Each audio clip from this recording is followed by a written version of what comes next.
You know, throughout the years on this show, I looked at film franchises about a lovable living car, killer great white sharks, various werewolf movies, and talking apes that roll over humanity in different forms.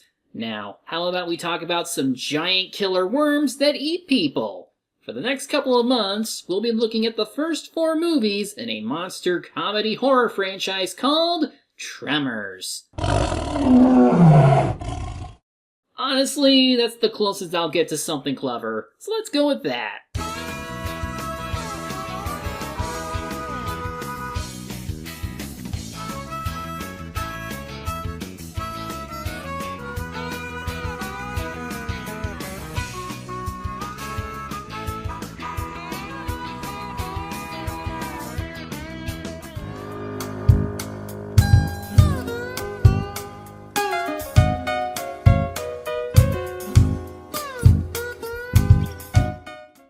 The Tremors franchise began back in 1990 and has persisted through 2020 with 7 movies and a TV series that aired in 2003 on the Sci-Fi Channel. It's gone through many directors and writers, though many would feature prominent members like Brett Maddock and S.S. Wilson, who wrote the first 4 movies and even directed 3 of them. The first movie, though, they worked with director Ron Underwood on the story as well. The original concept started back in the early 1980s, when Wilson, then serving in the US Navy as an editor for educational films, was out hiking in the California desert on one of his weekends off. After climbing onto a large rock and looking down on the ground, he thought to himself, what if something was under the ground and I couldn't get off this rock? After selling the script to Short Circuit, his first film credit, he and Maddox started pitching this idea until they eventually met with Ron Underwood, who had been working with National Geographic,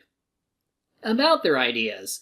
What started under the working title Land Sharks was eventually changed to what we know today as Tremors, since there was already a skit on Saturday Night Live called Land Shark.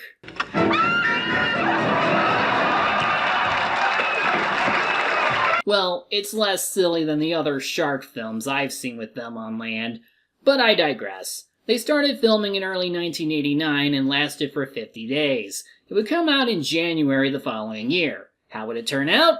Well, get out your seismographs as we look at the first Tremors movie, Tremors. We open with the title card and a tiny little window of the movie itself. It zooms out to display the movie properly. And say, do you smell bacon? Oh wait, that's our main character, Kevin Bacon, playing Valentine Val McKee. You may know Bacon from National Lampoon's Animal House as Chip Diller, or Ren McCormack in Footloose. His filmography is quite vast, and naturally his first scene has him taking a piss over a cliff. But he makes a better impression when waking up his handyman partner, Earl Bassett, played by the late Fred Ward. Stop, Petey! Stop, Petey, Earl! Get out the way! Get out the way! You dumb shit. Well, it's either that or smelling that morning bacon. I do like these two. The banter they provide helps show that they might talk shit with each other, but they're still good friends and partners. Like here when they have to settle who makes breakfast. Well, I guess when I'm your age, I'll forget what I eat too. Val and Earl are local handymen for the nearby town of Perfection. Thus they do everything from fixing wire fences to taking out the garbage. While debating how to handle that, they see a truck out in the field with Earl pointing out that it's the new college graduate student they heard about. And Val remembers that the student is supposed to be a woman. You will have long blonde hair, big green eyes, world-class breasts, ass that won't quit, and legs that go all the way up. What? She looks good. This is Rana Lebeck, played by Finn Carter, a geology student majoring in seismology, the study of earthquakes and seismic waves. According to her, there has been some strange readings in this area, and she's trying to figure out what's up. The boys don't know anything but offer to ask around town. Val is still petty since she doesn't fit his exact specifications for women of his type. They're all the same. Dead weight. Ooh, I broke a nail. I'm a victim of circumstance. I thought you called it your pecker. We now come to the city of Perfection, which is made up of one street and has a population of 14, according to the sign. While the movie is set in Nevada, everything was filmed in California, specifically Darwin and Lone Pine, California. The town itself was one big set made near Olancha, and you can see the Sierra Nevada mountain range, so the illusion works. Oh, and by the way, the scene where Val and Earl meet Rhonda, where it looks like a warm sunny day, in reality, it was freezing cold and snowing at the time. We meet the various residents of this small town, like Melvin Plug, played by Bobby Jacoby, who is the annoying asswipe kid adults don't like. Melvin, touch that truck and die. Oh man, I'm really shaking. There's Walter Chang, played by the late Victor Wong, owner of Walter Chang's Market, the local grocery store, and he's chatting it up with local paranoid survivalist and firearms expert Bert Gummer, played by Michael Gross, best known for playing Stephen Keaton on Family Ties, and his wife, Heather, played by country singer Reba McEntire, in her feature film debut. Val and Earl bring up Rhonda, and Bert ushers out one of his crazy theories. You know, those college kids turn up oil or uranium or something out there? Next thing, the feds will be at our door. Sorry, time to move. Eminent domain. Compared to other conspiracy theorists, he's quite tame in comparison, and that's considering what they're stockpiling. Meanwhile, something strange is going on. There's some rumbling going on, and while Rhonda is packing up, the camera changes views to something crawling? Well, whatever it is, it's big, and we do get to hear a little bit of it as it tries grabbing her. Elsewhere, the boys are picking up garbage and drinking beer cans from a toilet. Clearly they hit the lowlife and should aim higher. Yep, aiming high. Apparently Val blames Earl for them being still in perfection when they could be anywhere else.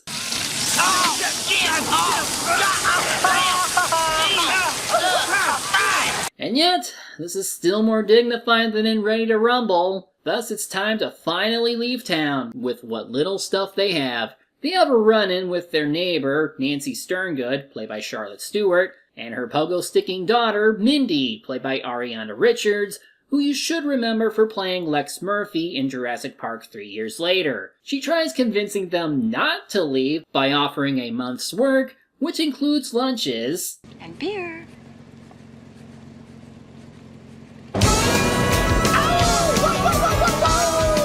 I can't believe we said no to free beer. I know, you guys must be idiots or something. Even Barney wouldn't turn that down. As they celebrate, they spot someone they know as Edgar Deems, played by Sunshine Parker, a local drunk just hanging atop an electrical tower. At first, they think he's just crazy drunk, but when Val goes to get him down, he's clearly dead, and with a rifle clutched in his hands. It's worth noting that they originally filmed a different opening sequence with Edgar first encountering whatever the hell is in this movie after he had eaten his meal. With how it ended, it likely would have connected to where he wound up. In any event, the local doctor, Jim Wallace, played by Conrad Bachman, says that Edgar died of dehydration, meaning he had been up there for at least 3 days without any water to drink. Well, we can start with what might have done it, as we cut over to a farmer named Old Fred, tending to his fields while his sheep freak out over the strange vibrations.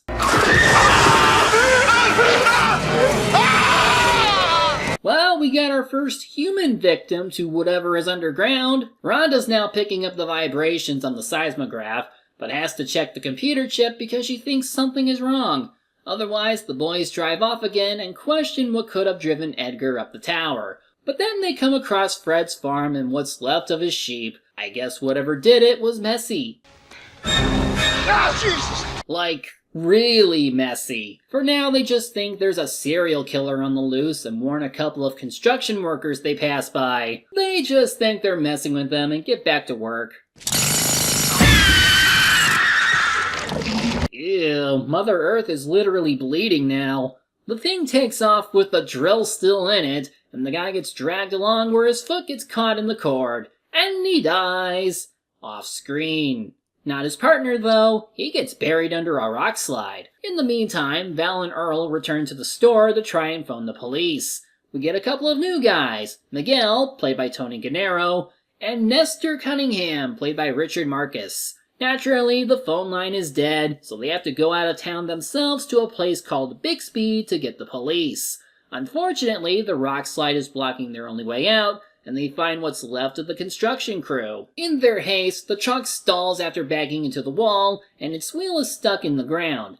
They make it back to town and discover what was holding onto the truck. Oh, Bert, be careful. Big mother slug, baby. Don't touch, don't touch. Relax.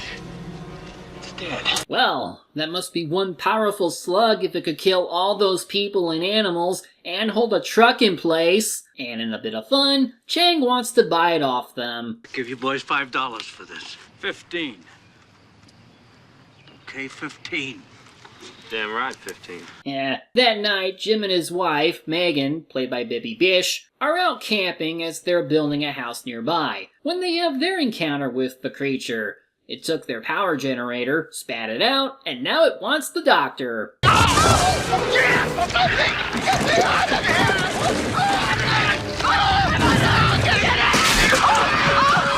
And when Megan goes to hide in the car, it's revealed that there's more than one of those freaky snake things as they try to get in. But hey, at least they aren't strong enough to break into the vehicle.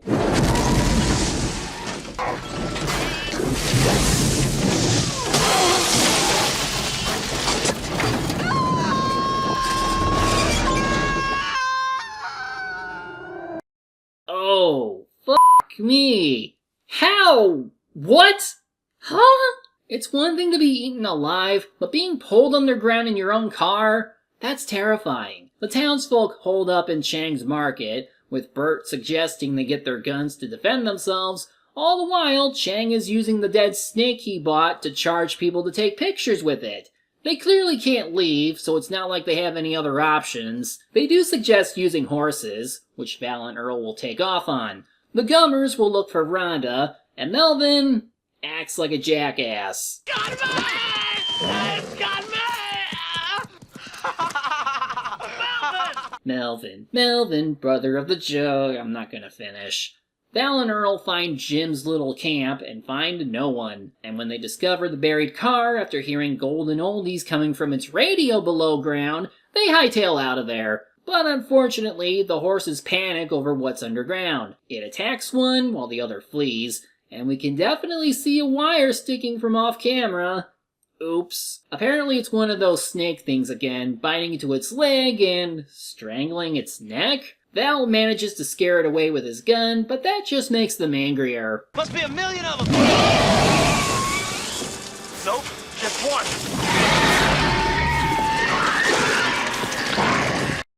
Well, that's certainly a unique, unexpected twist. This massive worm thing gives chase by burrowing through the earth, even knocking over the fence posts they pass by, until they reach a concrete drain ditch, which the monster slams into, knocking itself out.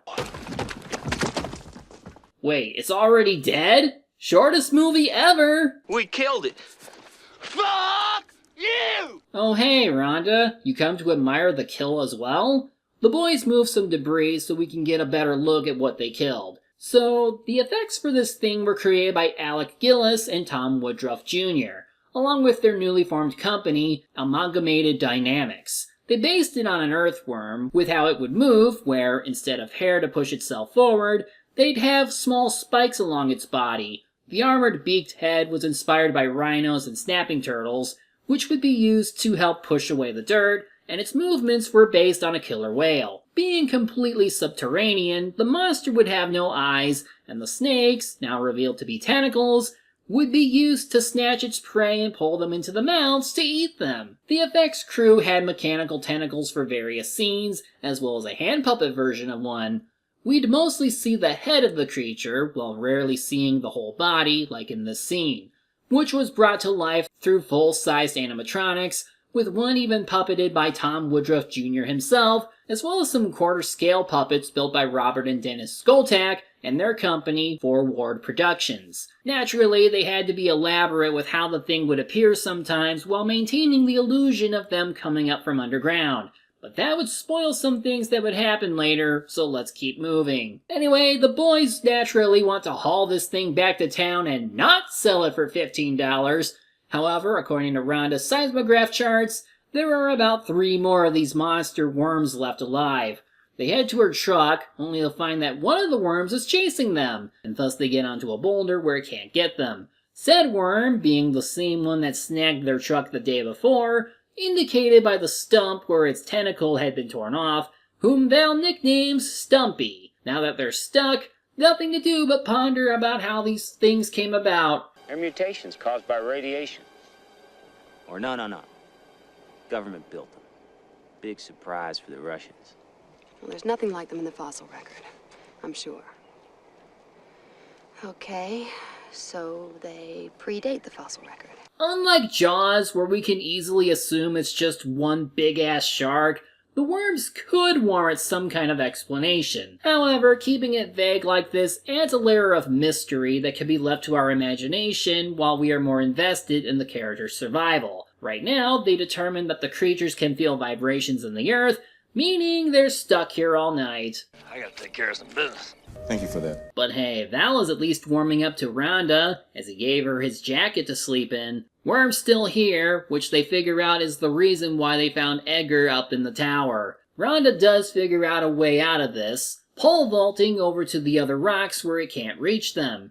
It works, and after a fun little sequence of them pole vaulting in sequence, they reach the truck. And right as they get on, another worm attacks with its tentacles, but thankfully they drive away. Could somebody perhaps help me? After they get back to Chang's market, they relay what happened to everyone else while trying to figure out what to do. They think that someone will at least check on them once they find out the road is blocked, but yeah, not gonna happen. Then Walter and Melvin try coming up with a name for the creatures. They try Suckoid and Snakeoid before finally settling on Graboid! That's it, Graboid! And yeah, that's what they go with for the rest of the franchise. It's honestly a good name, and I don't just have to call them worms anymore. Val determines that each victim was closer and closer to perfection, and decides they all need to leave. Rhonda comes up with the idea of going up the old Jeep trail in the mountains, where it'll be solid rock, and they'll be safe as they hike to Bixby. Melvin once again acts like a little shit when he knows that this is a serious situation. You don't knock it off, you're gonna be shitting this basketball! Pardon my French. Well, yeah, there's a grad student present. Don't need to influence her. And I'm very happy once Melvin gets attacked. Damn it, I'm gonna kick his ass! I'm gonna help you.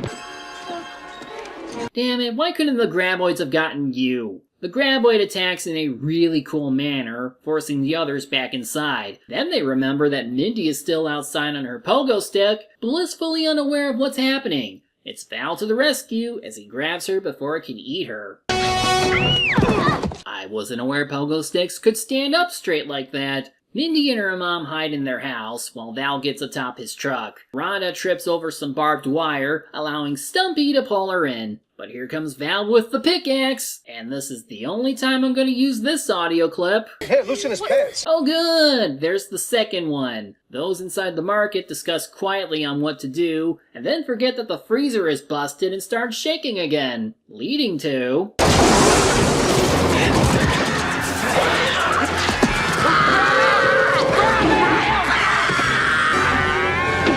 Oh no!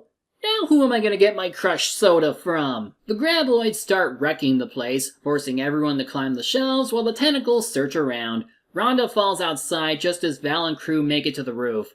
Luckily, she was able to get up onto the water tower. They tell everyone else to get up on whatever roofs they can. Meanwhile, the Gummers return to their home, which also serves as a bunker with many weapons in stock, and see everybody with binoculars. They use the radio, causing Val to grab the one in the store and tell them about the Graboids. Said Graboids seem to hear Heather using this ammo sorting machine and start heading over. The Gummers load their guns right as one pulls a Kool-Aid Man. Jesus Christ! Oh no, are they dead? Oh good, they're still alive. Bert and Heather empty a whole assortment of firearms on the graboid, including rifles, shotguns, assault rifles, and revolvers. It's pretty awesome. However, all the gunshots don't work very easily, so Bert breaks open the elephant gun right as Heather shoots a flare into its mouth.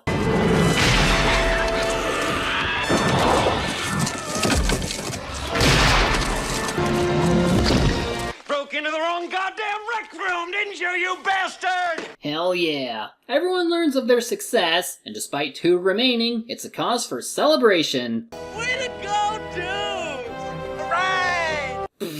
I love how Nestor cheers like that. However, when they get up on their roof, they can't shoot it through the ground, so Val and Earl suggest they take their truck to get help. But right at that moment, they see the graboid at the store trying to grab at it before sinking part of the foundation. They seem to be doing this for all the structures, as they end up knocking Nestor off his trailer. Quick, get to higher ground! Not high enough. And then to make matters worse, the graboid by the gummers goes for their truck and sinks it. Things are looking grim, but then they remember they have a bulldozer, which should be too heavy for the graboids to mess with, and they can get everyone out with it by dragging along an old semi-trailer. Problem is... Of course, that's a hell of a long walk. They better act fast, because the store is almost sunk. Miguel tricks the graboids by rigging Walter's tractor to drive itself, while Val and Earl decide who goes for the bulldozer by, how else, rock, paper, scissors. Earl, as always, wins, and they share a sentimental moment as Miguel starts up the tractor before... You suicidal son of a bitch. What? He is Kevin Bacon. Let him cook. Sadly, the tractor falls over and the graboids go after Val, forcing him to stand still as they both emerge in front of him. Everyone tries yelling for them to come to them, but they don't go for it until Rhonda bangs the pipes on the water tower. Val gets the bulldozer going and the trailer connected as the graboids start knocking over the water tower. But Val makes it in time before it can happen, and indeed, the graboids can't do jack to a bulldozer. They get everyone into the trailer before picking up the gummers, who have finished packing and making some homemade pipe bombs. Hey, give me a gun, I'll take one. I wouldn't give you a gun if it was World War III. No, I think you should. Maybe he'll off himself by accident. Off they go, toward the Rocky Mountain range where the graboids hopefully won't get them. It's looking like smooth sailing from here. Wait, look out! Well, shoot! They're adapting. The guns do nothing, but Bert's pipe bomb does spook them? Rhonda has an idea to get to the large rocks nearby. What if we throw one that way, where we want to go? Then when it explodes, if it drives them away, we run like goddamn bastards. Pardon my French. Well, now it's spread to her. That's good character development. Oh, and they gave Melvin a gun, but here's the twist. Ah! Oh, Bert! You asshole! You really should have died here. Bert! You asshole! There's no bullets in this gun! Got you moving, didn't it? So now they're stranded on the rocks with 2 graboids lingering around waiting for them to die of starvation or come down and be eaten. Bert argues with Val over his actions, but this isn't the time for that. While they sit around, Bert does think about using himself as a suicide bomber to kill one of the graboids as it goes to eat him, but Earl realizes they could try fishing for the graboids with the pipe bombs instead. They throw rocks at one spot to lure it out, and then Earl uses his lasso technique to throw a bomb out. It gets eaten, and then...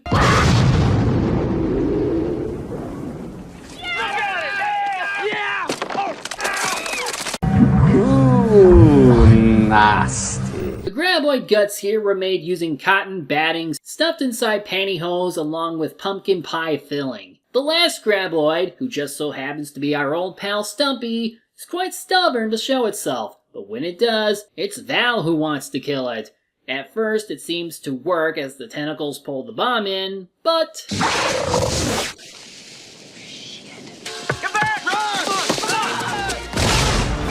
This is why you don't make fun of Stumpy. He's the smart one of the group. Val, Earl, and Rhonda are separated from the others with only 1 pipe bomb left. The distractions from the others aren't enough since Val believes it's not falling for it. Rather than sit around to die, Val decides Val decides to go for it. What are you doing? I got a goddamn plan! So he lures Stumpy toward a cliff, and then chucks the last lit bomb over so that when it goes off, it disorients it while it keeps moving forward. And then... Yeah! Can you fly, you sucker? Can you fly?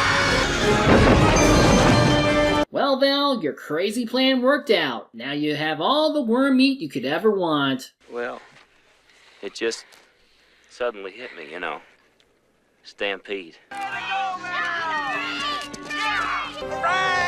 With that, Val and Earl prepare to head to Bixby to spread the word of what they did, to hopefully gain some fame. Get in People magazine. People? Hell. National Geographic. And after Rhonda brings up her plans to study the graboid they have, Val eventually musters up the courage to go up to her and they make out. This ending was made after some initial test screenings showed audiences wanting them to kiss, and they delivered. And of course, if you're gonna have Reba McEntire be in your movie, you gotta have her sing a song for the end credits. Well, pardon me, but you've had my attention. But otherwise, that's Tremors. Even before they went into sequels, this made for a really good standalone movie. It took the idea to create giant killer worms and made it work, thanks to the effects work and their ability to create tension when it really matters. Sure, the movie has plenty of humor, but it feels very natural and never overbearing. Melvin aside anyway, the core characters are really likable and have amazing chemistry. Kevin Bacon as Val easily has the best performance in the movie, in my opinion, given a bunch of his snarky lines and rebuttals. Earl is a good foil to him, given his own line of snark and his back and forth banter with him. He helps make the dynamic duo worthwhile because of it. The film received critical reception upon its release on January 19th, 1990, with critics citing how it was a throwback to 1950s creature flicks, while reinvigorating its tropes through its blend of humor and horror. As far as the box office goes, it made back $16 million of its $6 to $10 million budget. From what Kevin Bacon and the creators have said, it only got that much back due to poor marketing from Universal, including a theatrical trailer that Brent Maddock considered cringeworthy and likely deterred audiences. However, the movie absolutely dominated the home video market, along with rentals and TV viewings. As a result, it gained a massive cult following, receiving many home media re-releases and even a 4K restoration Blu-ray release, courtesy of Arrow Video. Such success could only lead to something much bigger, as we'll no doubt see as we start digging through the first 3 sequel movies. But this one alone will always have a special place in many people's hearts as the one 90s creature horror flick that knew how to have fun while having some scary-ass giant worms.